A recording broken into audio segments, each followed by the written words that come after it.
So I'm sure there's many of you here today who will join with me in saying, good riddance 2016. We're glad you're over, and it could not have come soon enough, right? It was one of those years that seemed like it couldn't quite get out of its own way. The dark cloud that was cast over the whole year was the presidential election, and that just seemed to set a mood and a tone that permeated everything else that we had to deal with during the year.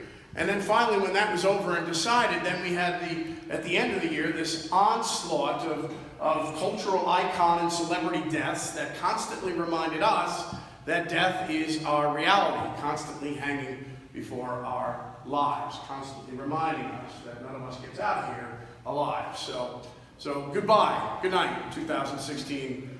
Welcome, 2017. It's interesting how we go through these periods where we have the opportunity as we enter into a new year to look forward with anticipation and excitement toward the things ahead, the opportunities, the renewal, the chance to start over. We make resolutions in the hope that maybe things will be a little better in our lives. And some years, when it's all over, we look back and we say, yeah, all right, I kept my resolutions for the most part. Things went pretty well. Then there's other years where, 2 weeks into January, the whole thing's shot, and you're already looking forward to a new year, and you can't wait to say goodbye to the old year. And there's some years that we have in our lives where we just don't even want to go back and look at pictures or remember the type of things that took place in that year. I'm kind of very much looking forward to 2017.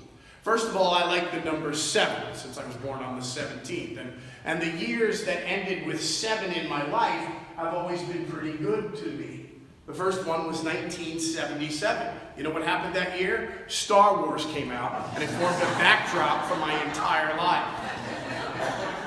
In 1987, I graduated from high school, and I moved on to college, beginning this journey towards the ministry. In 1997, I officially started my ministry at St. John's in Sayville, where I had almost 12 full successful years there. In 2007, I was able to take my children to Disney World, and there were some other God-sent blessings that I had. And then in 2017, who knows what's coming, but I know already that I'm looking forward to our trip to the Holy Land in April. That has been like a lifelong dream of my adulthood. And I've always thought that when pastors are in school and training to be a pastor, that a mandated part of our training should be taking a trip to the Holy Land. We're talking about it. We're preaching about it all the time. Don't you think it would be a good idea for us to experience it and smell it and have all those things so we can make our preaching about Jesus and his ministry more real and alive? So God willing, as long as things stay peaceful, we're going to be there, and that for me is going to be a dream fulfilled. And the other big thing we all have going on collectively is that 2017, as we know, is the 500th anniversary of the Lutheran Reformation. This will provide us with an opportunity together to have a witness to the world around us of what it means to be Lutheran and the blessings that we offer to the larger Christian church. So, yeah, there's some things to look forward to. But the fact of the matter is can we say that 2017 is going to be better than 2016? No. There's no guarantees of that, right? And the chances are pretty good that there will be some diversions along the way, that some of those resolutions that maybe we make, that those things are going to end up getting broken or changed. The reality of life, the sin that surrounds us, the struggles that we bear, sometimes divert our journey, change our plans, go against our expectations.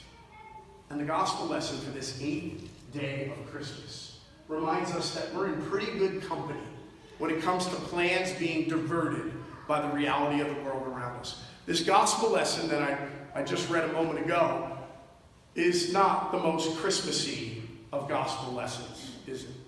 I mean, we sing that song, the 12 Days of Christmas, that remind us that it's all about true love and the gifts that we give and receive during the time of Christmas, but this is not that lesson. This is not about that joy and that triumph.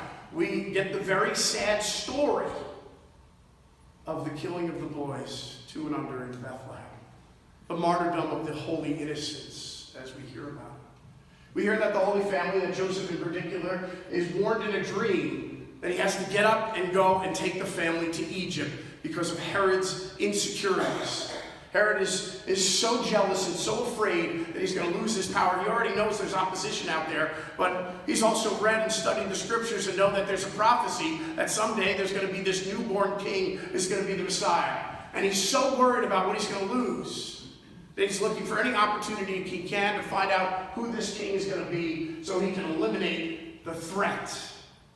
So Mary and Joseph, in this time where parents just want to bask in the glory of a new baby, gaze into the eyes of the baby and hold the baby and enjoy it, again have to get up and travel. They already traveled, remember? They had to travel to Bethlehem for the census in the first place. They're already weary and tired, and now they got to get up and do it again. And Egypt is not around the corner. It's another long journey, just like they took to Bethlehem. But the warning from the angel is not without merit, because we hear that Herod does this terrible, evil act. It was probably maybe a dozen to 20 boys. Bethlehem wasn't a big city with hundreds and hundreds of kids. But one was too many, right? And yet it's important for us, in the midst of our Christmas season and celebration, to remember this event, the martyrdom of the holy innocents. Because it reminds us that all the joy and the happiness and the love that is Jesus in the manger is for a necessary reason. That Jesus came into the flesh because of the sin and the evil that surrounds us, that so often diverts our plans and changes our lives. That Jesus just didn't come into the world without a purpose and a reason. He came into the world because there is this evil and sin that surrounds us that brings such sorrow. And right there in the beginning of the early days of the life of the Holy Family in Jesus, we see that sin again rearing its ugly head and bringing about death. So they go off to Egypt. Then Joseph gets another revelation. It's safe to go back. Herod is dead. But then he realizes, as he's warned again in the dream, that the son of Herod is no better. So now they're traveling again. Their plans are diverted again. Now they're off to Nazareth. The Holy Family, who just probably wanted to enjoy, had some plans, had some expectations for what it was going to be like for them with their new baby. Time and time again, had to hit the road. Time and time again, things didn't go as maybe they thought it would. Probably early this morning, as the clock struck 12, some of you here made resolutions for the year ahead. A resolution, by definition, is resolving to take something that's maybe complicated and make it simpler. Or it's taking something and trying to do your best to make it better. Simply stated, we make resolutions so that we can find the help we need and live a better life, live a healthier life, right? And as we gather together to begin this new year, we're again reminded of where we find the power that we need for those resolutions in our lives. When their plans were diverted, when the reality of the world reared its head, it was the voice of God calling to the Holy Family that led them to safety, led them to where they needed to go. And as we enter into this new year, and as we continue to move forward in our lives, this is the most important message and reminder that we can have. That over and over again, as we deal with the effects of sin and evil, it will always be the voice of God that leads us and guides us and blesses us. After all, Jesus was the greatest resolution of all. He was sent into the flesh, into the manger, to resolve the problem that we have with sin and death. And we look to him to be our Savior for that reason. So as we move forward into this new year, that continues to be the foundation of our hope and the strength that we need to move forward. A beloved tradition for many during the Christmas season is watching a Charlie Brown Christmas special. It's a tradition for many, and people just love the story. But what's interesting is that 50 years ago, when this was produced, the CBS producers who put forth the money and commissioned it thought it was going to be an utter disaster. They were actually embarrassed by it. They thought the music was cheesy. They thought the story and the quality was terrible, and especially they didn't like the ending when Linus recited the Gospel of Luke, the Christmas story. And at first they wanted the developers and the artists to change the story, but then they realized they didn't want to spend any more money on it. They just were hoping it would go away. They figured that it was such a disaster that it would be on TV once and no one would ever hear from it again.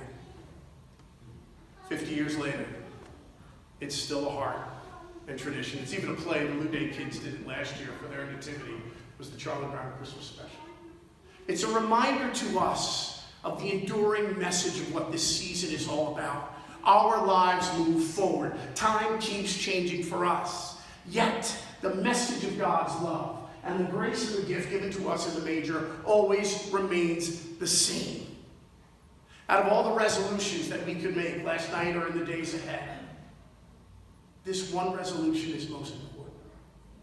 Resolve to be in the place where the voice of God speaks to you and leads you and guides you.